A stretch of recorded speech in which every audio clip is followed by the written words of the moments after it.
Welcome to BTV news. నేను మీ భవాని. బులెటిన్లో ముందుగా హెడ్లైన్స్ చూద్దాం. సీనియర్ నటుడు డీఎండీకే పార్టీ అధినేత విజయకాంత్ మృతి. విజయకాంత్ మృతిపై ఏపీ సీఎం జగన్ దిగ్భ్రాంతి.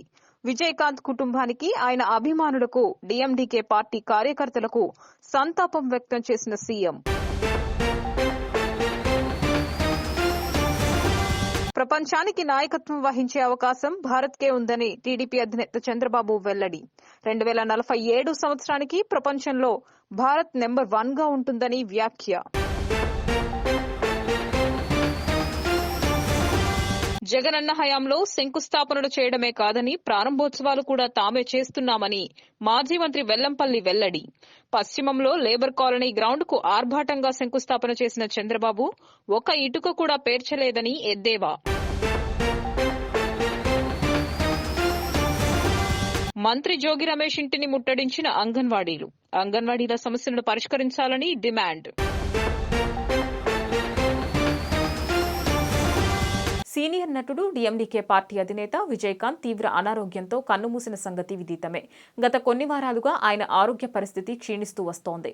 కొద్దిగా కోలుకోవడంతో ఆసుపత్రి నుంచి డిశ్చార్జ్ అయినా మళ్లీ ఆరోగ్య సమస్యలు తలెత్తడంతో చెన్నైలోని ఓ ఆసుపత్రిలో చేరారు. విజయకాంత్ కు తాజాగా కరోనా నిర్ధారణ అయింది. పరిస్థితి విషమించడంతో ఆయన తుదిశ్వాస విడిచారు. ఈ నేపథ్యంలో విజయకాంత్ మృతిపై ఏపీ సీఎం జగన్ దిగ్భ్రాంతి వ్యక్తం చేశారు. విజయకాంత్ కుటుంబానికి, ఆయన అభిమానులకు, డీఎండీకే పార్టీ కార్యకర్తలకు సంతాపం తెలియజేశారు. ప్రపంచానికి నాయకత్వం వహించే అవకాశం భారత్ కి ఉందని టీడీపీ అధినేత చంద్రబాబు అన్నారు. 2047 సంవత్సరానికి ప్రపంచంలో భారత్ నెంబర్ 1 గా ఉంటుందని చెప్పారు. ఆర్థిక అసమానతలను తగ్గించాలనేదే తన కోరిక అని తెలిపారు. బెంగళూరులో టీడీపీ ఫోరం ఆధ్వర్యంలో జరిగిన కార్యక్రమంలో ప్రసంగిస్తూ టీడీపీ అధినేత చంద్రబాబు పలు సంచలన వ్యాఖ్యలు చేశారు. ప్రపంచానికి నాయకత్వం వహించే అవకాశం భారత్కే ఉందని టీడీపీ అధినేత చంద్రబాబు అన్నారు. 2047 సంవత్సరానికి ప్రపంచంలో భారత్ నెంబర్ 1 గా ఉంటుందని చెప్పారు. ఆర్థిక అసమానతలను తగ్గించాలనేదే తన కోరిక అని తెలిపారు. ఏపీని బాగు చేయడానికి తాను సిద్దమని అన్నారు. 100 రోజుల యాక్షన్ ప్లాన్ ను సిద్దం చేయాలని చెప్పారు. రానున్న ఎన్నికలు ఎంత ముఖ్యమో ప్రజలకు వివరించి చెప్పాలని అన్నారు. ఎన్నికల ప్రచారంలో కూడా మీరు పాల్గొనాలని చెప్పారు. మీరు సంపాదించిన దాంట్లో 5% సమాజం కోసం వినియోగించాలని అన్నారు. తాను చేసిన పనులను భవిష్యత్ తరాలు గుర్తుపెట్టుకుంటే తన జన్మ ధన్యమైనట్టేనని చెప్పారు. తొలుత తనను గెలిపించింది విద్యార్థులేనని అన్నారు. దేశాల్లో మీరు బ్రహ్మాండంగా నేను చేసిన పనులు గుర్తు చేసుకున్నారంటే దీనికంటే ఏ నాయకుడికి కావలసిన ఆదరణ ఉండదు.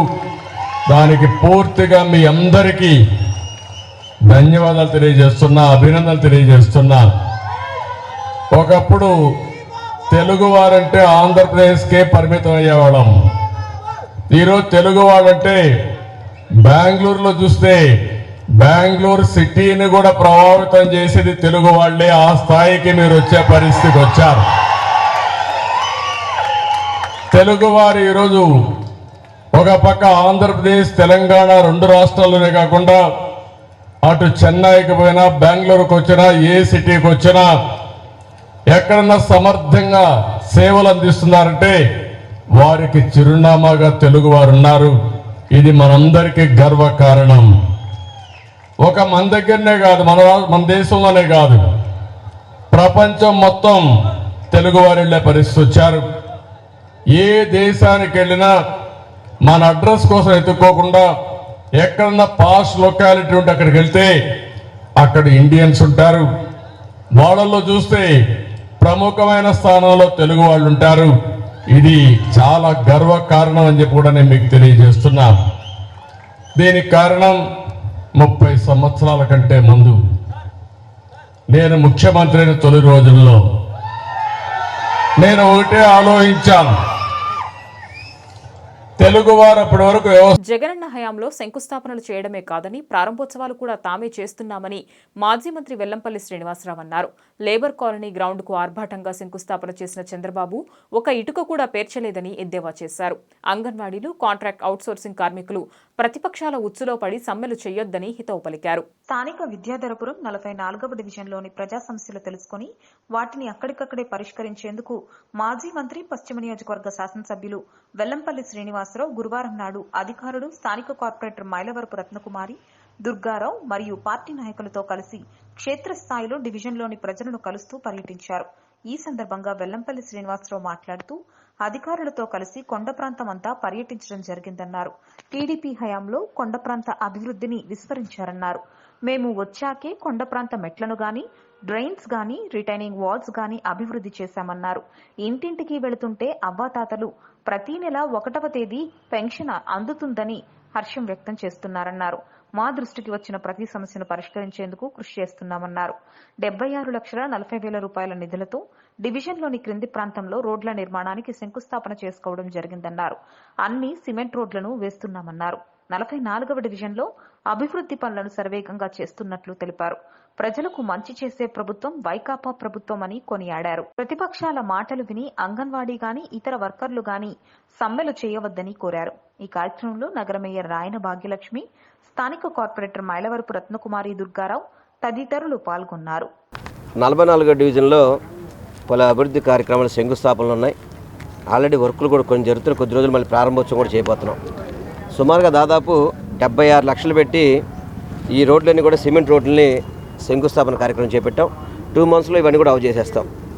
అదేవిధంగా ఇక్కడున్న భారత్ గ్యాస్ కంపెనీ అని చెప్పని ఇళ్ల మధ్యలో ఉందని చెప్పని అందరూ కూడా కంప్లైంట్స్ ఇవ్వడం జరుగుతుంది. దాన్ని కొంచెం భద్రత ఇబ్బందిగా ఉందని చెప్పని కూడా చెప్పడం జరుగుతుంది. దాని మీద కూడా అధికారులను తగు చర్యలు తీసుకొని కూడా చెప్పడం జరిగింది. అదేవిధంగా కొంత ఆర్టీసీ సైట్ కానుకొని డ్రైన్ ఒకటి కొంచెం ఇష్యూస్ వచ్చాయి, మాకు దృష్టికి రావడం జరిగింది. వాటిని కూడా సార్ట్అవుట్ చేయడానికి ఆర్టీసీ అధికారులతో కూర్చోబెట్టి సమానం చేద్దామని చెప్తున్నాం. ఎందుకంటే ఈ 44 డివిజన్ చూసుకుంటే కనుక అభివృద్ధిలో సర్వేగంగా ముందుకెళ్తుంది. శంకుస్థాపనలే కాదు, ఇందాక మా మేయర్ గారు చెప్పిన ప్రకారం శంకుస్థాపనలు కాదు, శంకుస్థాపనలు మేమే చేస్తాము, ప్రారంభోత్సవాలు మేమే చేస్తాం. అంటే చంద్రబాబు లాగా ఏదో శిలాపలక వేసి వెళ్ళిపోయే పరిస్థితి కాదు. మీరు చూసుకుంటే కనుక ఇదే డివిజన్లో స్టేడియం ఉంది.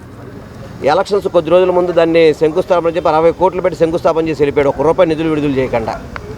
కానీ అది మా ప్రభుత్వం వచ్చాక గ్రౌండ్ లెవెల్ చేయడం కానివ్వండి, వెనక నుంచి దాదాపు 2 ఫేసులుగా 7 కోట్ల ఒకటి 8 కోట్ల ఒకటి 2 ఫేసులుగా దాన్ని బియ్యం చేసి 7 కోట్ల వరకు ఆల్రెడీ దాదాపు 50% కంప్లీట్ అయిపోవడం కానివ్వండి.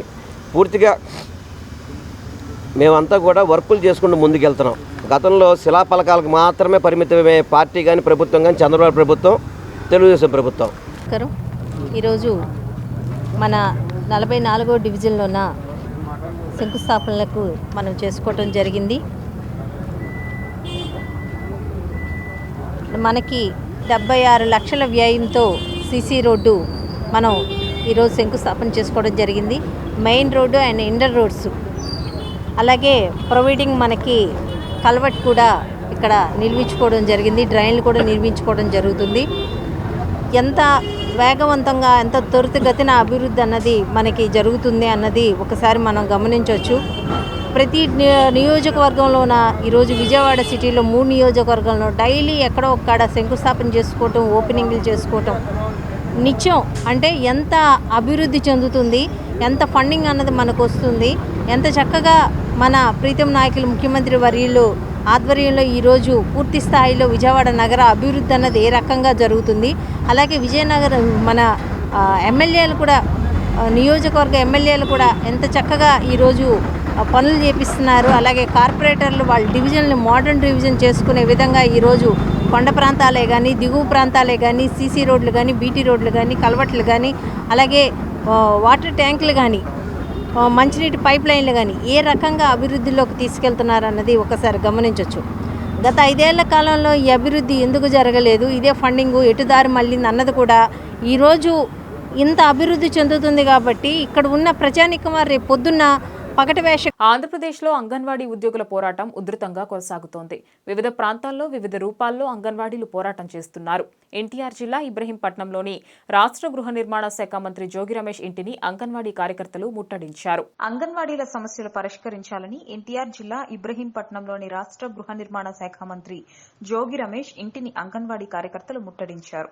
కనీస వేతనం 26,000 రూపాయలు ఇవ్వాలని, గ్రాట్యుటీ ఇవ్వాలని, ప్రభుత్వ ఉద్యోగులుగా గుర్తించాలని, అంగన్వాడీలపై పనిభారం తగ్గించాలని డిమాండ్ చేశారు. మంత్రి జోగి రమేష్ బయటకు రావాలని నినాదాలు చేశారు. మంత్రి ఇంటి ముట్టడి నేపథ్యంలో పోలీసులు భారీగా మోహరించారు. అంతకుముందు రింగ్ సెంటర్ నుంచి ఫెర్రీ రోడ్డులోని మంత్రి ఇంటికి ర్యాలీగా చేరుకున్నారు. సిఐటియు ఎన్టీఆర్ జిల్లా ప్రధాన కార్యదర్శి ఎన్సీహెచ్ శ్రీనివాస్, సిఐటియు ఇబ్రహీంపట్నం, మైలవరం మండలాల కార్యదర్శులు ఎం మహేష్, సిహెచ్ సుధాకర్ తదితరులు నాయకత్వం వహించారు. నాకన్నా మీకే ఎక్కువ తెలుసు ఈ రాష్ట్రంలో మొత్తం ప్రజలందరూ కూడా ఏ విధంగా మేలు చేస్తున్నాం, జగన్మోహన్ రెడ్డి గారు రాకముందు ఏ విధంగా ఉంది, జగన్మోహన్ రెడ్డి గారు వచ్చిన తర్వాత ప్రతి ఇంట్లో ఏ విధంగా మంచి జరుగుతుందని మాకన్నా మీరే ఎక్కువ గ్రామాల్లో ఉంటారు కాబట్టి తెలుసు. ఎందుకంటే మేము చేసే ప్రోగ్రాంలో కూడా ప్రతి ప్రోగ్రాంలో మీరు అటెండ్ అవుతూ ఉంటారు, మీరే ముందుండి ప్రోగ్రాంలు అన్నీ చేస్తూ ఉంటారు. మీ మీద ప్రేమ అభిమానం ముఖ్యమంత్రి గారికి ఉన్నాయి. తప్పనిసరిగా మీ తరఫున నేను మాట్లాడతా. ఎందుకంటే నిన్న కూడా పెడలో మాట్లాడే నివాళ కూడా చెప్తాను, మీకు మంచి జరగాలని. ఎందుకంటే ప్రతి చోట కూడా గ్రామాల్లోకి వెళ్ళినప్పుడు ఆదరించేది మీరు, జగనన్న కానీ మమ్మల్ని కానీ. ఇంతకుముందు ఉన్న రోజుల్లో మనం అంటే ఉద్యోగం రాకముందు ఉన్న పరిస్థితి, ఒకసారి మనం ఉద్యోగంలో చేరితే బాగుండు అని చెప్పేసి మనం అందరం కూడా కళ్ళగంటాం, అవునా కదా? ఒక అడుగు ముందుకేస్తాం, ఉద్యోగం వస్తుంది. అప్పుడు ఎంత మనం స్టార్టింగ్లో నాకు తెలిసి 500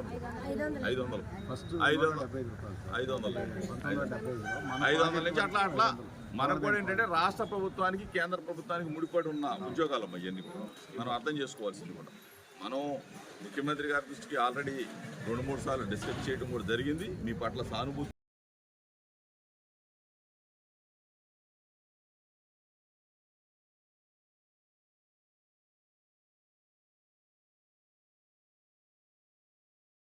రాష్ట్రంలో ముఖ్యమంత్రి జగన్మోహన్ రెడ్డి నీరో చక్రవర్తిలా వ్యవహరిస్తున్నారని సిపిఎం రాష్ట్ర కార్యవర్గ సభ్యులు బాబురావు అన్నారు. ప్రజల ఆరోగ్యాన్ని సంరక్షించే కార్మికుల సమస్యలను ప్రభుత్వం తక్షణమే పరిష్కారం చేయాలని డిమాండ్ చేశారు. స్వచ్ఛ భారత్ అవార్డులు ఏమో ప్రభుత్వానికి, గొడ్డు చాకరీ ఏమో కార్మికులుకా అని ఆయన నిలదీశారు. మున్సిపల్ కార్మికులను పర్మనెంట్ చేయాలని, కనీస వేతనం 26,000కు పెంచాలని తదితర సమస్యల పరిష్కారం కోరుతూ municipal corporation workers and employees union ఆధ్వర్యంలో గాంధీనగర్ నందలి ప్రెస్ క్లబ్ నుండి ధర్నా చౌక్ వరకు నిరసన ర్యాలీ చేపట్టారు.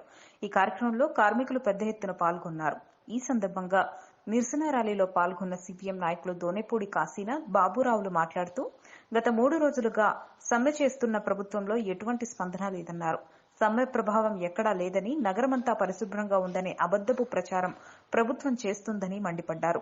ప్రభుత్వం మున్సిపల్ కార్మికుల సమస్యలు పరిష్కారం చేయకుంటే భవిష్యత్తులో తీవ్ర పరిణామాలు ఉంటాయని హెచ్చరించారు. కార్మికుల పొట్ట కొట్టేందుకు కొన్ని కార్మిక సంఘాలు ప్రయత్నం చేస్తున్నాయని ఆగ్రహం వ్యక్తం చేశారు. గత 4.5 ఏళ్లుగా సమస్యల పరిష్కారం కోసం పోరాడుతూనే ఉన్నామని చెప్పారు. ప్రభుత్వ పథకాలు సైతం కార్మికులను దూరం పెట్టారని చెప్పారు. కార్మికులను ఇబ్బంది పెట్టిన ఏ ప్రభుత్వం మరలా తిరిగి అధికారంలోకి వచ్చిన చరిత్రే లేదని హెచ్చరించారు. కార్మికుల సమ్మె రాష్ట్ర వ్యాప్తంగా ఇది 3వ రోజుకు చేరింది. ఈ 3వ రోజు చేరినటువంటి ఈ సమ్మె విజయవంతంగా సాగుతూ ఉంది. ప్రభుత్వం మాత్రం అబద్ధాలు ప్రచారం చేస్తూ ఉంది. అసలేమీ జరగడం లేదు, వార్డుల్లో చెత్త ఎక్కడా లేదు, పారిశుద్ధ్యం అంతా బ్రహ్మాండంగా ఉంది, డ్రైనేజ్ అంతా బాగుంది, వాటర్ సప్లై ఫుల్గా ఉంది, పార్క్ సెక్షన్లన్నీ ఎక్కడికక్కడ పార్కులన్నీ నెగనెగలాడుతూ ఉన్నాయి, ఆకుపచ్చగా కళకళలాడుతూ ఉంది నగరం అని చెప్తా ఉన్నారు. చెప్పే ప్రయత్నం చేస్తూ ఉన్నారు, చెప్పేటువంటి దానికి వెరవడంలా. అది ఆశ్చర్యకరమైనటువంటి విషయం. మేము ఈ సందర్భంగా అధికారులకు చెప్పదలుచుకున్నది ఒకటే, ఈ సమస్య పరిష్కారానికి కనుక ప్రభుత్వం పూనుకోకపోయినట్లయితే ప్రభుత్వం మీద, ప్రభుత్వానికి సంబంధించినటువంటి నివేదికలు మీరు ఇచ్చేటువంటి రిపోర్ట్లు సక్రమమైనటువంటి పద్ధతుల్లో అందించకపోయినట్లయితే భవిష్యత్ పరిణామాలు తీవ్రంగా ఉంటాయని చెప్పనేటువంటిది మేము హెచ్చరించదలిచాం. ఎందుకని 4,679 మంది ఈరోజు ఆప్కా పేరు కింద ఉన్నటువంటి కార్మికులు సమ్మెలో దిగుతూ ఉన్నారు. రోమ్ నగరం తగలబడతా ఉంటే నీరో చక్రవర్తిలాగా పిడేలు వాయించుకున్నట్టుగా రాష్ట్రమంతా కార్మికుల ఆందోళనతో అట్టుడుగుతూ ఉంటే ఆయన ఆటలు ఆడుకుంటా ఉన్నాడు. ఇప్పటికైనా నీ అధికారాన్ని వాడుకొని ముఖ్యమంత్రి ప్రత్యక్ష జోక్యం తీసుకుని మున్సిపల్ కార్మికుల న్యాయసమ్మతమైన సమస్యల్ని పరిష్కరించాలి, అంగన్వాడీల సమస్యలు పరిష్కరించాలి. నగరాలని మురికి కంపు కొట్టకుండా పరిశుభ్రంగా ఉంచేటువంటి కార్మికుల జీవితాలు చిన్నాభిన్నమవుతున్నాయి. నగరానికి నీళ్ళు ఇచ్చేటువంటి కార్మికుల కన్నీళ్లు మిగులుతూ ఉన్నాయి. డ్రైనేజీతో ఆరోగ్యాలు చెడిపోతూ ఉన్నాయి. పార్కులు కలకల్లాడుతున్నాయి, కానీ ఆ పార్కుల్లో పనిచేసే కార్మికుల జీవితాలు మాత్రం వెలవెల్లాడుతూ ఉన్నాయి. అందుకే పెరిగిన ధరలకు అనుగుణంగా జీతాలు పెంచాలని, పర్మనెంట్ చేయాలని ఈరోజు సిఐటియు కార్మిక సంఘాలు అడుగుతూ ఉన్నాయి. ఇప్పటికైనా అంగన్వాడీలు సమస్యలు పరిష్కరించాలని తాము కోరితే ప్రభుత్వం నిమ్మకు నీరు ఎత్తినట్లు వ్యవహరిస్తోందని anganwadi workers and helpers union NTR జిల్లా కార్యదర్శి సుప్రజ మండిపడ్డారు. నిత్యావసర ధరలకు అనుగుణంగా తమ జీతాలను పెంచాలని, లేకపోతే ధరలనైనా తగ్గించాలని ఆమె అన్నారు. ఇప్పటికైనా ప్రభుత్వం వేతనాలు, పెన్షన్, గ్రాట్యుటీ సమస్యను పరిష్కరించాలని డిమాండ్ చేశారు. అంగన్వాడీలు తమ సమస్యలు పరిష్కరించాలని కోరుతూ చేపట్టిన నిరవధిక సమ్మె 17వ రోజుకు చేరుకుంది. ఉద్యమంలో భాగంగా నేడు పోస్ట్ కార్డు ఉద్యమం చేపట్టారు. ఈ సందర్భంగా anganwadi workers and helpers union NTR జిల్లా కార్యదర్శి సుప్రజ మాట్లాడుతూ తాము అధికారంలోకి వచ్చాక అంగన్వాడీలకు వేతనాలు పెంచమని చెబుతున్న రాష్ట్ర ప్రభుత్వం ఈ 4 ఏళ్లలో ధరలు ఎంతో పెరిగాయో చెప్పాలని అన్నారు. పెరిగిన ధరలకు అనుగుణంగా జీతాలు పెంచాలని, లేకపోతే ధరలనైనా తగ్గించాలని డిమాండ్ చేశారు. నాసిరకం ఫోన్లు ఇచ్చి అంగన్వాడీ అక్కచెల్లెమ్మలకు ఫోన్లు ఇచ్చామని గొప్పగా చెబుతున్నారని అన్నారు. వీటి కోసమైనా కోట్లు ఖర్చు పెట్టారని ప్రభుత్వాన్ని ప్రశ్నించారు. మీరిచ్చే జీతంతో కుటుంబాన్ని పోషించుకోలేకపోతున్నామని, హామీ ప్రకారం తెలంగాణ కంటే అదనంగా జీతం ఇవ్వాలని కోరుతుంటే చీరలకు, సెల్ ఫోన్లకు పెట్టిన ఖర్చు మంత్రులు చెబుతున్నారని మండిపడ్డారు. ఇప్పటికైనా ప్రభుత్వం వేతనాలు, పెన్షన్, గ్రావిటీ సమస్యను పరిష్కరించాలని డిమాండ్ చేశారు. పరిష్కరించాలని నేటితో 17వ రోజు అంగన్వాడీలు రాష్ట్ర వ్యాప్తంగా కూడా సమ్మెలో పాల్గొంటున్నారు. అంగన్వాడీలకి కనీస వేతనం 26,000 రూపాయలు ఇవ్వాలి, గ్రాడ్యుటీ అమలు చేయాలి, మినీ వర్కర్లందరినీ మెయిన్ వర్కర్లుగా తీసుకోవాలి అనే డిమాండ్స్తో మేము ఈ 17 రోజులుగా ఈ పోరాటం అనేది చేస్తున్నాము. అయితే ముఖ్యమంత్రి గారు నిన్న ఒక లేఖని రాయటం జరిగింది. ఆ అంగన్వాడీ అక్క చెల్లెమ్మలకి మేము వచ్చిన తర్వాత ఏ ప్రభుత్వము పెంచనంత రీతిలో జీతాలు పెంచి మేము ఇస్తున్నాము, మేము అన్ని బెనిఫిట్స్ మేము అమలు చేస్తున్నాము, మేము ఫోన్లు కొనిపెట్టాము, వాటికి రీఛార్జ్ చేయిస్తున్నాము అని చెప్పి చెప్తున్నారు. తర్వాత సొంత భవనాలు మేము కట్టిస్తున్నాము, అంగన్వాడీ సెంటర్లు బాగా బ్రహ్మాండంగా తయారయ్యే విధంగా మేము చేస్తున్నాము అని చెప్పేసి మన ముఖ్యమంత్రి గారు చెప్పడం జరిగింది. అయితే మేము ముఖ్యమంత్రి గారిని ఒకటే అడుగుతున్నాము, అయ్యా మీరు సొంత భవనాలు కట్టిస్తే అందులో అంగన్వాడీ టీచర్లు వెళ్ళి కాపురాలు ఉండలేదు నాయనా, అది కేవలం అంగన్వాడీ సెంటర్ వరకే. మీరు మాకు వేతనం పెంచమని మేము అడుగుతున్నాం, మీరు సెల్ ఫోన్లు కొనిచ్చాము అని చెప్తున్నారు. అది దేనికయ్యా మీరు కొనిపెట్టింది? సెల్ ఫోన్ ఆనవంగానే మీ బొమ్మ కనపడటం కోసము, రెండోది మన వైఎస్ఆర్ సంపూర్ణ పోషణ యాప్ కోసము ఆ సెల్ ఫోన్లు ఇచ్చారు తప్ప అంగన్వాడీ టీచర్లను వాడుకోమని కాదు కదా నాన్న మీరు ఇచ్చింది. మరి మేము వచ్చిన తర్వాత జీతం బాగా పెంచాము అని చెప్తున్నారు. 4.5 సంవత్సరాలలో ధరలు ఎలా పెరిగాయి అనేది మేము అడుగుతున్నాము. భవన నిర్మాణ కార్మికుల సమస్యలను పరిష్కరించాలని ఎన్టీఆర్ జిల్లా బిల్డింగ్ వర్కర్స్ యూనియన్ ప్రధాన కార్యదర్శి పిల్లి నరసింహారావు డిమాండ్ చేశారు. రాష్ట్ర ప్రభుత్వం తమ సంక్షేమ బోర్డుకు వ్యతిరేకంగా జీవో 17ను విడుదల చేసి వేలాది మంది కార్మికులు రోడ్డు పాలయ్యారని ఆవేదన వ్యక్తం చేశారు. తక్షణమే భవన నిర్మాణ కార్మికుల సంక్షేమ బోర్డును పనిచేయించాలని, తమకు రావాల్సిన పథకాలను విడుదల చేయాలని ఆయన డిమాండ్ చేశారు. భవన నిర్మాణ కార్మికుల సమస్యలను పరిష్కరించాలని డిమాండ్ చేస్తూ విజయవాడ అలంకార్ థియేటర్ ధర్నా చౌక్ వద్ద బిల్డింగ్ వర్కర్స్ యూనియన్ సిఐటియు ఆధ్వర్యంలో ధర్నా నిర్వహించారు. ఈ ధర్నాలో ఎన్టీఆర్ జిల్లా బిల్డింగ్ వర్కర్స్ యూనియన్ ప్రధాన కార్యదర్శి పిల్లి నరసింహారావు మాట్లాడుతూ భవన నిర్మాణ కార్మికులు పోరాడి సాధించుకున్న సంక్షేమ బోర్డును రాష్ట్ర ప్రభుత్వం పనిచేయనివ్వకుండా సర్క్యులర్ నెంబర్ 1214ని విడుదల చేసిందన్నారు. బోర్డు నిధులను జీవో 17ను విడుదల చేసి వాడుకుంటుందని, వాటి వల్ల వేలాది మంది కార్మికులు పథకాల కోసం దరఖాస్తు చేసుకుని పరిహారం కోసం పడిగాపులు కాస్తున్నారన్నారు. వేలాది మంది కార్మికులు సంక్షేమ బోర్డులో పేర్లు నమోదు చేసుకుని గుర్తింపు కార్డుల కోసం ఎదురు చూస్తున్నారని చెప్పారు. ఎన్నడూ లేనంతగా ఇసుక, సిమెంట్, కంకర లాంటి నిర్మాణ మెటీరియల్ ధరలు విపరీతంగా పెరిగిపోతున్నాయని, వీటిని ఏమాత్రం పట్టించుకోవడం లేదన్నారు. దీనివల్ల నిర్మాణ కార్మికులకు పనులు తగ్గిపోయి పక్క రాష్ట్రాలకు వలసలు పోతున్నారన్నారు. భవన నిర్మాణ కార్మికుల సంక్షేమ బోర్డును పనిచేయించాలని, పెండింగ్ క్లైమ్లు పరిష్కరించాలన్నారు. Pilli Narasimharao, building workers union NTR జిల్లా ప్రధాన కార్యదర్శిగా పనిచేస్తున్నాను. ఈ రోజున రాష్ట్రం మొత్తం కూడా అన్ని జిల్లాల్లో కూడా భవన నిర్మాణ కార్మిక సమస్యల మీద మొత్తం 26 జిల్లాల్లో కూడా ఈ ధర్నాలు చేసి కలెక్టర్లకి వినతి పత్రం అనేది ఈ రోజున ఇస్తున్నాం. దీని ప్రధానమైనటువంటి ఉద్దేశం భవన నిర్మాణ కార్మికులు 40 సంవత్సరాలు పోరాడి సాధించుకున్నటువంటి చట్టాన్ని కేంద్ర చట్టాన్ని ఆంధ్రప్రదేశ్లో ఒక్క రాష్ట్రంలో మొత్తం కూడా భవన నిర్మాణ కార్మికులు ఈ చట్టాన్ని దీంట్లో ఉన్నటువంటి క్లైమ్స్ని మొత్తం కూడా ఆపేస్తాం అనేది జరిగింది. భారతదేశంలో ఎక్కడా కూడా ఏ రాష్ట్రంలో కూడా ఆపలా. మన రాష్ట్రంలోనే జగన్మోహన్ రెడ్డి గారు వచ్చిన కాడి నుంచి కూడా ఈ చట్టాలన్నింటినీ కూడా ఆపేసి భవన నిర్మాణ కార్మికులకు ఉన్నటువంటి 2700 కోట్ల రూపాయలని ఆయన నవరత్నాలకి దారి మళ్లించి ఈ డబ్బులు తీసుకుని ఇవాళ భవన నిర్మాణ కార్మికులు పొట్టలు కొడతాం అనేది జరిగింది. కానీ ఈయన ఉండగానే దాన్ని సంక్షేమ బోర్డుని పనిచేపియాలి అని చెప్పి ఇవాళ ప్రధానంగా ఈ ధర్నా ఉద్దేశం. సమగ్ర శిక్షలో పనిచేస్తున్న అన్ని విభాగాల ఉద్యోగులను విద్యాశాఖలో విలీనం చేసి క్రమబద్దీకరించాలని ఆ సంఘ నేతలు డిమాండ్ చేశారు. తమను రెగ్యులర్ చేసి ఉద్యోగ భద్రత కల్పించాలని వారు కోరారు. తమ డిమాండ్లను తీర్చడంలో ప్రభుత్వం నిర్లక్ష్యం వహిస్తోందని ఆగ్రహం వ్యక్తం చేశారు. సమగ్ర శిక్ష అవుట్సోర్సింగ్ సమస్యలను పరిష్కరించాలని కోరుతూ సమగ్ర శిక్ష ఉద్యోగులు చేపట్టిన నిరసనలు కొనసాగుతున్నాయి. విజయవాడ ధర్నా చౌక్ లో గత 9 రోజులుగా ఉద్యోగులు ఆందోళన చేస్తున్నారు. ఈ సందర్భంగా వారు మాట్లాడుతూ సమగ్ర శిక్షలో పనిచేస్తున్న అన్ని విభాగాల ఉద్యోగులను విద్యాశాఖలో విలీనం చేసి క్రమబద్దీకరించాలని డిమాండ్ చేశారు. విద్యాశాఖ కార్యకలాపాలను చక్కబెడుతున్న తమ డిమాండ్లను తీర్చడంలో ప్రభుత్వం నిర్లక్ష్యం వహిస్తోందని ఆగ్రహం వ్యక్తం చేశారు. సమగ్ర శిక్షలో పనిచేస్తున్న అన్ని విభాగాల ఉద్యోగులను విద్యాశాఖలో విలీనం చేయాలని కోరారు. తమను రెగ్యులర్ చేసి ఉద్యోగ భద్రత కల్పించాలని, హెచ్ఆర్ పాలసీ, సమాన పనికి సమాన వేతనం, ఈపీఎఫ్, ఈఎస్ఐ వేతనంతో కూడిన మెడికల్ లీవ్ మంజూరు చేయాలని డిమాండ్ చేశారు. అన్ని పోస్టులకు ఖచ్చితమైన జాబ్ చార్ట్ ఇవ్వాలని కోరారు.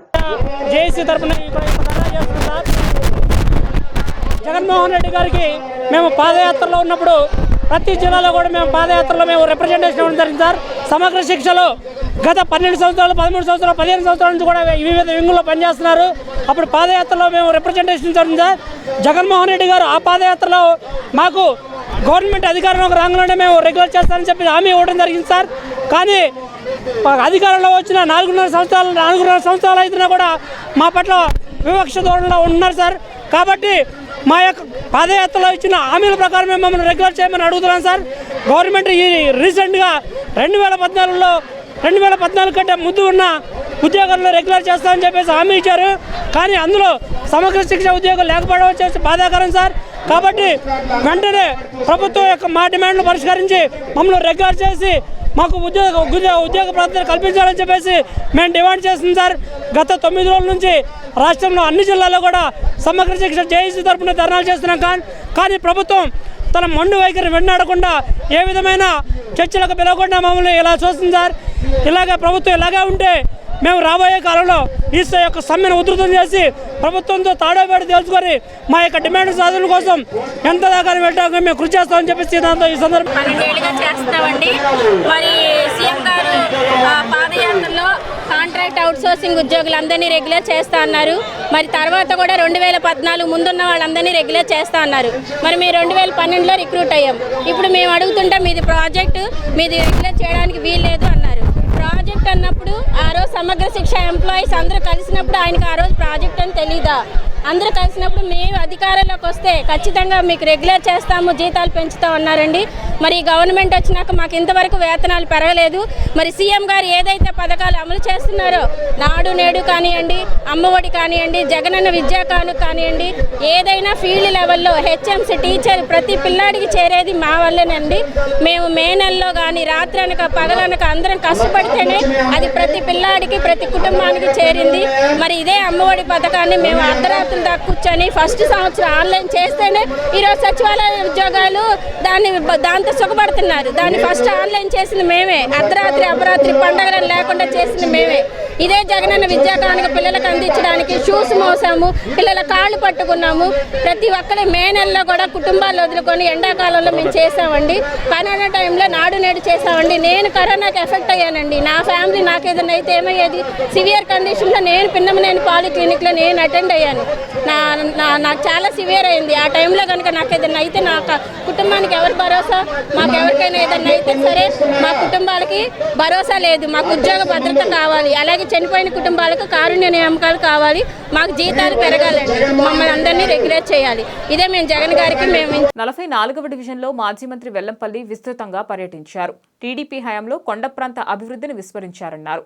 తాము వచ్చాకే కొండ ప్రాంత మెట్లను గాని, డ్రైన్స్ ను గాని, రిటైనింగ్ వాల్స్ ను గాని అభివృద్ధి చేశామన్నారు. స్థానిక విద్యాధరపురం 44వ డివిజన్లోని ప్రజా సమస్యలు తెలుసుకుని వాటిని అక్కడికక్కడే పరిష్కరించేందుకు మాజీ మంత్రి పశ్చిమ నియోజకవర్గ శాసనసభ్యులు వెల్లంపల్లి శ్రీనివాసరావు గురువారం అధికారులు, స్థానిక కార్పొరేటర్ మైలవరపు రత్నకుమారి దుర్గారావు మరియు పార్టీ నాయకులతో కలిసి క్షేత్రస్థాయిలో డివిజన్లోని ప్రజలను కలుస్తూ పర్యటించారు. అనంతరం 76,40,000 రూపాయల నిధులతో నిర్మించనున్న నూతన సిమెంట్ రోడ్లకు శంకుస్థాపన చేశారు. ఈ సందర్భంగా వెల్లంపల్లి శ్రీనివాసరావు మాట్లాడుతూ అధికారులతో కలిసి కొండ ప్రాంతమంతా పర్యటించడం జరిగిందన్నారు. టీడీపీ హయాంలో కొండ ప్రాంత అభివృద్ధిని విస్మరించారన్నారు. మేము వచ్చాకే కొండ ప్రాంత మెట్లను గాని, డ్రైన్స్ ను గాని, రిటైనింగ్ వాల్స్ గాని అభివృద్ధి చేశామన్నారు. ఇంటింటికి వెళుతుంటే అవ్వాతాతలు ప్రతి నెల 1వ తేదీ వాళ్లకి పెన్షన్ అందుతుందని హర్షం వ్యక్తం చేస్తున్నారన్నారు. మా దృష్టికి వచ్చిన ప్రతి సమస్యను పరిష్కరించేందుకు కృషి చేస్తున్నామన్నారు. 76,40,000 రూపాయల నిధులతో డివిజన్లోని క్రింద ప్రాంతంలో రోడ్ల నిర్మాణానికి శంకుస్థాపన చేసుకోవడం జరిగిందన్నారు. అన్ని సిమెంట్ రోడ్లను వేస్తున్నామన్నారు. 44వ డివిజన్లో అభివృద్ధి పనులను శరవేగంగా చేస్తున్నట్లు చెప్పారు. జగనన్న హయాంలో శంకుస్థాపనలు మేమే, ప్రారంభోత్సవాలు మేమే చేస్తున్నామన్నారు. గతంలో చంద్రబాబు ప్రభుత్వంలో అభివృద్ధి శంకుస్థాపనలకే పరిమితమైందన్నారు. విద్యాధరపురం లేబర్ కాలనీ గ్రౌండ్ కు ఆర్భాటంగా శంకుస్థాపన చేసిన చంద్రబాబు ఒక ఇటుక కూడా పేర్చలేదన్నారు. నేడు జగనన్న హయాంలో 15 కోట్ల రూపాయల ప్రభుత్వ నిధులతో గ్రౌండ్ నిర్మాణం చేపట్టామన్నారు. మొదటి దశలో 7 కోట్ల రూపాయల నిధులతో పనులు ప్రారంభించుకోవడం జరిగిందన్నారు. ప్రజలకు మంచి చేసే ప్రభుత్వం వైకాపా ప్రభుత్వం అని కొనియాడారు. ప్రతిపక్షాల మాటలు విని అంగన్వాడీ గాని, ఇతర వర్కర్లు గాని సమ్మెలు చేయవద్దని కోరారు. మనసున్న ముఖ్యమంత్రి జగన్మోహన్ రెడ్డి అని కొనియాడారు. గత చంద్రబాబు నాయుడికి, నేటి జగన్మోహన్ రెడ్డికి మధ్య తేడాను ఉద్యోగులు తెలుసుకోవాలన్నారు. గతం కంటే నేడు జగనన్న హయాంలో రాష్ట్రం సుభిక్షంగా ఉందన్నారు. అంగన్వాడీలు, కాంట్రాక్ట్ అవుట్సోర్సింగ్ కార్మికులు ప్రతిపక్షాల ఉచ్చులో పడి సమ్మెలు చేయవద్దన్నారు. ఉచ్చులో పడి సమ్మెలు చేస్తే సమస్యలు ఏదైనా ఉంటే సామరస్యంగా పరిష్కరించుకోవాలి, కానీ సమ్మెల వల్ల ఒరిగేదేమీ లేదని చెప్పారు. కార్యక్రమంలో నగర మేయర్ రాయన భాగ్యలక్ష్మి, స్థానిక కార్పొరేటర్ మైలవరపు రత్నకుమారి దుర్గారావు, వీరజల మధు, వళ్లం రవికుమార్, ఎల్లంపల్లి సుబ్బారావు, శాంతి, చిట్టూరి రాఘవరావు, రామలింగేశ్వరరావు, కారంశెట్టి రాధ, గుంటుపల్లి రామదాసు, ఏజీఎల్ నారాయణ, ముత్తా వాసు, బోర్ల మల్లేశ్వర్ రెడ్డి, షఫీవుల్లా, ఉస్మాన్ బేగ్ తదితరులు పాల్గొన్నారు. నుంచి 44వ డివిజన్లో పలు ప్రాంతాల్లో పర్యటించడం జరుగుతుంది. దీనిలో భాగంగా మా నగర మేయర్ గారు రాయన భాగ్యలక్ష్మి గారు, స్థానిక కార్పొరేటర్ రత్నకుమారి గారు, దుర్గారావు గారు, ఇతర పార్టీ నాయకులు, ముఖ్యంగా అధికారులు అందరితో కలిసి ఈ కొండ ప్రాంతంలో ఏ విధంగా అభివృద్ధి జరుగుతుంది, గతంలో పోల్చుకుంటే కనుక 2014 నుంచి 2019 వరకు పోల్చుకుంటే ఈ డివిజన్ పూర్తిగా కూడా నిర్లక్ష్యం వహించబడింది. కొండ ప్రాంతంలో కనీసం మెట్లు కానీ, డ్రైన్లు కానీ బాగు చేసిన పరిస్థితి లేదు. ఇప్పుడు వాటన్నిటిని కూడా చాలా వరకు మెట్లన్నీ రిపేర్లు చేశాము, డ్రైన్లు క్రమబద్ధీకరణ చేస్తున్నాము. అదేవిధంగా రోడ్లు చూసుకుంటే కనుక దిగువ ప్రాంతంలో ఉన్న ఈ డివిజన్ రోడ్లన్నీ కూడా ఓపెనింగ్కి రెడీగా ఉన్నాయి. అభివృద్ధి అనేది చక్కగా ఈ 44 డివిజన్లో కోట్ల రూపాయలు పెట్టి అభివృద్ధి చేశాము. అదేవిధంగా ప్రజల నుంచి కూడా ఇందాక పెద్దలు కొంతమంది అవాతాతలు కలిసి చెప్తున్నారు, పెన్షన్ మాకు 1వ తారీఖు వచ్చేస్తుందన్న, మాకు చాలా సంతోషంగా ఉంది, అందులో రేపు జనవరి నుంచి 3,000 రూపాయలు రాబోతుంది మాకు అని చెప్పని వాళ్ళు ఆనందం చూస్తుంటే చాలా సంతోషంగా ఉంది. అదేవిధంగా చేయూత కానివ్వండి, ఇతర పథకాలన్నీ కూడా మా సెక్రటరియట్ వ్యవస్థ కానీ, వాలంటీర్ వ్యవస్థ కానీ ప్రతి ఒక్కళ్ళు కూడా చక్కగా వాళ్ళు చేయడం అనేది చాలా సంతోషంగా ఉంది. మైలవర దుర్గారావు కూడా ఎప్పటికప్పుడు డివిజన్లో పర్యటించడం, డివిజన్ సమస్యలు ఎప్పటికప్పుడు అధికారుల దృష్టికి తీసుకురావడం, లేకపోతే మా దృష్టికి తీసుకురావడం, మేయర్ గారి దృష్టికి తీసుకురావడం వల్ల ఈ డివిజన్లో ఏ చిన్నపాటి అభివృద్ధికి అవకాశం ఉన్నా కానీ చేయడానికి మేము ముందుకెళ్తున్నాం. ఈ డివిజన్ చాలా చక్కగా అభివృద్ధి జరుగుతుందని చెప్పి మీ అందరికీ కూడా తెలియపరచుకుంటున్నాం. మన విజయవాడ నగరంలో పశ్చిమ నియోజకవర్గంలో 44వ డివిజన్ మైలవరపు రత్నకుమారి గారు, దుర్గారావు గారు వాటిలో ఈరోజు మన మాజీ మంత్రివర్యులు, శాసనసభ్యులు వెల్లంపల్లి శ్రీనివాసరావు గారు, పార్టీ నాయకులు, కార్యకర్తలు, ప్రతినిధులు, సచివాలయ సిబ్బంది, విఎంసీ సిబ్బంది అందరం కలిసి ఈరోజు డివిజన్ పర్యటన అన్నది చేయటం జరిగింది. కొండ ప్రాంతాల అభివృద్ధి గతంలోన మనం గడప గడపకి మన ప్రభుత్వం అని చెప్పి ప్రతి గడపకి కొండ ప్రాంతాలు కూడా తిరగటం జరిగింది. ఆ రోజు ఏదైతే మన ఎమ్మెల్యే గారి దృష్టికి కానీ, మా దృష్టికి కానీ, కార్పొరేటర్ గారి దృష్టికి కానీ, సమస్యలు తీసుకొచ్చినారో ఆ సమస్యలన్నింటినీ ఆ రోజు పరిష్కరించడానికి అన్ని రకాలుగా అధికారులకి ఆదేశాలు ఇవ్వడం జరిగింది. ఆ పనులు ఎంతవరకు జరిగినాయి, ఇంకా ఏమైనా పెండింగ్ ఉన్నాయా, సంక్షేమ పథకాల్లోనే ఏమైనా ఇబ్బందులు ఉన్నాయా అన్న విషయం మీద మళ్ళీ ఒకసారి రివ్యూ చేసుకునే విధంగా ఈరోజు మళ్ళీ డివిజన్ పర్యటన అన్నది చేయటం జరిగింది. పూర్తి స్థాయిలో ఈరోజు చాలా తృప్తిగా డివిజన్ ప్రజలు ఉండటం జరుగుతుంది. ఈరోజు ఎంతో ఆనందంగా వేస్తున్న రోడ్లు కానీ, కొండ ప్రాంతం డెవలప్మెంట్ కానీ, సంక్షేమ పథకాలు కానీ ఈరోజు ప్రతి ఒక్క విషయంలోన ప్రజలు చాలా ఆనందం వ్యక్తం చేయటం జరుగుతుంది. ఈ అభివృద్ధి ఇలాగే కొనసాగాలి అంటే సుదీర్ఘకాలం మన ఆంధ్రప్రదేశ్కి అందరికీ నమస్కారం. ఈరోజు 44వ డివిజన్లో కొన్ని డివిజన్ మొత్తం కూడా పర్యటించడం జరిగింది. ఈ కార్యక్రమానికి స్థానిక శాసనసభ్యులు గౌరవనీయులు శ్రీ వెల్లంపల్లి శ్రీనివాస్ గారు, అలాగే నగర మేయర్ గారు రాయన్ భాగ్యలక్ష్మి గారు, స్థానిక కార్పొరేటర్ మహిళా రత్నకుమారి గారు, అలాగే నాయకులు, కార్యకర్తలు, ఆఫీసర్స్ అందరూ కూడాను ఈ యొక్క డివిజన్ పర్యటనలో పాల్గొనడం, ఈ డివిజన్లోని ప్రతి డోర్ టు డోర్ కూడా ఎమ్మెల్యే గారు ప్రతి ఒక్కరి సమస్యలు అడిగి తెలుసుకోవడం, అప్పటికప్పుడే పరిష్కరించడం కూడా జరిగింది. మరి ఎన్నడూ లేనటువంటి అభివృద్ధి 44వ డివిజన్లో జరిగిందని చెప్పి మీ మీడియా ద్వారా ప్రజలందరికీ కూడా తెలియజేస్తున్నాం. ఎందుకంటే గతంలో ఎప్పుడు కూడాను కొండ ప్రాంతంలో మెట్లు కానీ డ్రైన్లు కానీ వేసే దాఖలాలు లేవు. ఈరోజు దాదాపు 44వ డివిజన్లో కొండ ప్రాంతం, మన 4 స్తంభాల సెంటర్ కొండ ప్రాంతంలో దాదాపు ఒక 8 లైన్ కొత్త మెట్లు, అంటే అసలు మెట్లు లేని ఏరియాలో కూడా మెట్లు డ్రైన్లు చేయడం జరిగింది నూతనంగా. అలాగే కొన్ని డ్రైన్లు, కొన్ని మెట్లు కూడా రిపేర్ చేయడం కూడా జరిగింది. దాదాపు 9 కోట్ల రూపాయల వ్యయంతో మన 44వ డివిజన్లో ఇప్పుడు దాకా అభివృద్ధి చేయడం జరిగింది. ఎన్నడూ లేని అభివృద్ధి జరుగుతుందంటే అది కేవలం వెల్లంపల్లి శ్రీనివాస్ గారి ఆశీస్సుల వల్లే. మేము ఈరోజు ఇంత అభివృద్ధి చేయడానికి కూడా మాకు అవకాశం కల్పించిన మరి వెల్లంపల్లి శ్రీనివాస్ గారిని మరొకసారి 2024లో అత్యధిక మెజార్టీతో గెలిపించుకుని వైఎస్ఆర్ కాంగ్రెస్ ప్రభుత్వం అధికారంలోకి వచ్చిన తర్వాత మత్స్యకారులకు అనేక సంక్షేమ పథకాలు అమలు చేసి అండగా నిలిచిన ఘనత ముఖ్యమంత్రి జగన్మోహన్ రెడ్డిదే అని ఆ పార్టీ తూర్పు నియోజకవర్గ ఇన్ఛార్జి దేవినేని అవినాష్ తెలిపారు. మత్స్యకారులకు సామాజిక, రాజకీయ గుర్తింపు కల్పించేలా ప్రత్యేక కార్పొరేషన్ ఏర్పాటు చేసి జగనన్న తన చిత్తశుద్ధిని నిరూపించారని కొనియాడారు. 9వ డివిజన్ నందు దాదాపు 20 లక్షల రూపాయల ప్రభుత్వ నిధులతో ఆధునిక మౌలిక సదుపాయాలు కల్పిస్తూ అన్ని వసతులతో నూతనంగా నిర్మించిన fish market shed, floor tiles, water మరియు కరెంటు ప్రారంభోత్సవ కార్యక్రమంలో అవినాష్ ముఖ్య అతిథిగా పాల్గొని షెడ్ ప్రారంభించి మత్స్యకారులకు అందుబాటులోకి తీసుకువచ్చారు. ఈ సందర్భంగా అవినాష్ మాట్లాడుతూ గతంలో ఈ ప్రాంతంలో పర్యటించినప్పుడు అపరిశుభ్ర వాతావరణంలో చేపల వ్యాపారులు అనేక ఇబ్బందులు పడుతూ ఇక్కడ వ్యాపారం చేసేవారు అని, స్థానిక ఎమ్మెల్యే గద్దె రామ్మోహన్ కి ఎన్నిసార్లు మొరపెట్టుకున్నా ఈ ప్రాంత అభివృద్ధి గురించి పట్టించుకోలేదని స్థానికులు వాపోయేవారని అన్నారు. 2 నెలల క్రితం గడప గడపకు మన ప్రభుత్వం కార్యక్రమంలో భాగంగా ఇక్కడ పర్యటించినప్పుడు ఇక్కడ సమస్యల దృష్టికి తీసుకురాగా వెంటనే కౌన్సిల్లో పెట్టించి 20 లక్షల రూపాయల నిధులు మంజూరు చేపించడం జరిగిందని చెప్పారు. నాడు శంకుస్థాపన చేయడమే కాకుండా చేపల వ్యాపారులకు అన్ని వస్తువులు కల్పిస్తూ పటమటలంక ఫిష్ మార్కెట్ పూర్తి చేసి నేడు ప్రారంభించడం చాలా సంతోషంగా ఉందని అన్నారు. చేపలు శుభ్రం చేసుకోవడానికి, వ్యర్థ పదార్థాలు తొలగించడానికి ప్రత్యేక ఏర్పాట్లు చేసినట్లు తెలియజేశారు. పెన్షన్, స్కాలర్షిప్, గృహ నిర్మాణాలకు లోన్లు వంటి పథకాలు అమలు చేయాలన్నారు. ఇసుక, సిమెంట్, స్టీల్ తదితర నిర్మాణ మెటీరియల్ ధరలు తగ్గించాలని కోరారు. పెద్దలు, డివిజన్ ఇన్ఛార్జ్, అదేవిధంగా ఎన్టీఆర్ జిల్లా వైఎస్ఆర్ కాంగ్రెస్ పార్టీ ఉపాధ్యక్షులు ఈశ్వరప్రసాద్ గారు ఒక నాయకత్వంలో ఏదైతే ఆ రోజు స్థానికంగా ఉన్న చేపల మార్కెట్లో ఉన్న అధ్యక్షులు కాళీ గారు కానివ్వండి, డివిజన్ అధ్యక్షులు గారు కానివ్వండి, స్థానికంగా నివసిస్తున్న అక్కడ పనులు చేసుకుంటున్న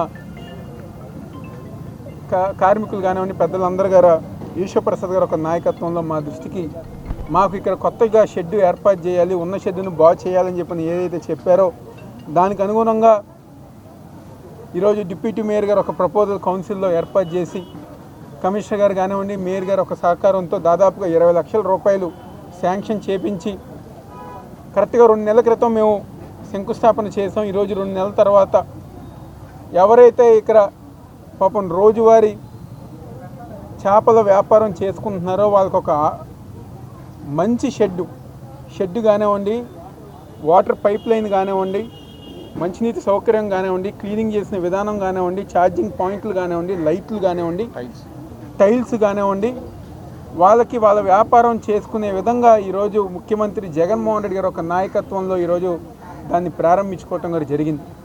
ఎంతో సంతోషంగా స్థానికంగా ఉన్నాళ్ళు గారా అనేక సందర్భాల్లో స్థానిక శాసనసభ్యుడు గద్దె రామ్మోహన్కి మేము అనేక సందర్భాల్లో ఈ ప్రాంతంలో వచ్చినప్పుడు చెప్పాం, చేస్తాం చూస్తామని చెప్పని అబద్ధాలు చెప్పి స్థానిక కార్పొరేటర్లు మమ్మల్ని మోసం చేసి ఒక్క కార్యక్రమం ఇన్ని సంవత్సరాలు చేయలేదు. కానీ ఈరోజు జగన్మోహన్ రెడ్డి గారు ఒక నాయకత్వంలో స్థానికంగా ఉన్న ఈశ్వరప్రసాద్ గారికి ఒక్కసారి చెప్పిన వెంటనే మీ అందరూ ఒక సహకారంతో మా పని పూర్తి చేశారని చెప్పని ప్రతి ఒక్కరి గారు చెప్పడం చాలా సంతోషం. ఈరోజు ఎవరైతే ఇక్కడ నివసిస్తున్నారో ప్రజానికానికి కట్టు చాలా బాగా చేశారు. చాలా ఇబ్బందిగా ఉండేది, నీళ్లు పోయేవి కాదు, శుభ్రంగా ఉండేది కాదు, మాకు చాలా ఇబ్బంది పడేవాళ్ళం. వర్షం వస్తే అంతా జల్లువాన లోపలికి వచ్చేది. అలాంటిది ఇప్పుడు అభిలాష్ బాబు గారు చాలా బాగా చేశారు. వర్షం పడుకోకుండా మరి కరెంటు కానీ నీళ్లు సౌకర్యం కానీ మరి అక్కడ మార్బుల్ రాళ్ళు వేసి చక్కగా పాలిష్ రాళ్ళు వేసి నీట్గా చేశారు మాకు మారికట్టు. చాలా చాలా సంతోషం. వచ్చిన వాళ్ళు అందరూ చూసిన వాళ్ళందరూ చాలా బాగా చేశారని సంతోషిస్తున్నారు. అది మార్కెట్ చాలా సంవత్సరాల మట్టి కూడా అర్జీలు కూడా పెట్టుకున్నాం. ఏ ఒక్క టీడీపీ గవర్నమెంట్లో ఏ ఒక్క అధికారికి లెటర్ పెట్టినా టీడీపీ గవర్నమెంట్లో ఏమీ అభివృద్ధి ఏం జరగలేదు. తూర్పు నియోజకవర్గం దేవినేని అవినేష్ గారి ఆధ్వర్యంలో మార్కెట్ డ్రెస్సింగ్లో కానీ ఉండే, మార్కెట్ అమ్మటంలో కానీ ఉండే, బండ్లో కూడా మార్కెట్ కూడా చాలా బాగా జరిగినాయి. దేవినేని అవినేష్ గారు డిప్యూటీ మేయర్ గారు మా మత్స్యకారులకి చాలా బాగా హెల్ప్ చేసి పెట్టారు. తూర్పు 9వ డివిజన్ ఇన్ఛార్జి విశాఖపట్నంకు కార్యాలయాల తరలింపుకు సంబంధించి ఏపీ ప్రభుత్వం దాఖలు చేసిన లంచ్ మోషన్ పిటిషన్ను హైకోర్టు తిరస్కరించింది. తదుపరి విచారణను వచ్చే మంగళవారానికి వాయిదా వేసింది. ప్రభుత్వ కార్యాలయాలను అమరావతి నుంచి విశాఖకు తరలిస్తున్నారంటూ రాజధాని ప్రాంత రైతులు ఏపీ హైకోర్టులో పిటిషన్లు వేశారు. ఈ పిటిషన్లను త్రిసభ్య ధర్మాసనం ముందుకు పంపుతూ హైకోర్టు సింగిల్ జడ్జ్ ఆదేశాలు ఇచ్చారు. త్రిసభ్య ధర్మాసనం ఉత్తర్వులను వెలువరించేంత వరకు చర్యలు తీసుకోబోమని ధర్మాసనానికి ప్రభుత్వ న్యాయవాది తెలిపారు. ఈ అంశంపై అత్యవసరంగా విచారణ జరపాలని కోరుతూ ఏపీ ప్రభుత్వం లంచ్ మోషన్ పిటిషన్ వేసింది. ఈ పిటిషన్ను హైకోర్టు తిరస్కరించింది. బులెటిన్ ముగించే ముందు హెడ్లైన్స్ మరొకసారి. సీనియర్ నటుడు డీఎండీకే పార్టీ అధినేత విజయకాంత్ మృతిపై ఏపీ సీఎం జగన్ దిగ్భ్రాంతి. విజయకాంత్ కుటుంబానికి, ఆయన అభిమానులకు, డీఎండీకే పార్టీ కార్యకర్తలకు సంతాపం వ్యక్తం చేసిన సీఎం. ప్రపంచానికి నాయకత్వం వహించే అవకాశం భారత్కే ఉందని టీడీపీ అధినేత చంద్రబాబు వెల్లడి. 2047 సంవత్సరానికి ప్రపంచంలో భారత్ నెంబర్ 1 గా ఉంటుందని వ్యాఖ్య. జగనన్న హయాంలో శంకుస్థాపనలు చేయడమే కాదని ప్రారంభోత్సవాలు కూడా తామే చేస్తున్నామని మాజీ మంత్రి వెల్లంపల్లి వెల్లడి. పశ్చిమంలో లేబర్ కాలనీ గ్రౌండ్ కు ఆర్భాటంగా శంకుస్థాపన చేసిన చంద్రబాబు ఒక ఇటుక కూడా పేర్చలేదని ఎద్దేవా. మంత్రి జోగి రమేష్ ఇంటిని ముట్టడించిన అంగన్వాడీల సమస్యలను పరిష్కరించాలని డిమాండ్. ఈ వార్తలు ఇంతటితో సమాప్తం. నమస్కారం.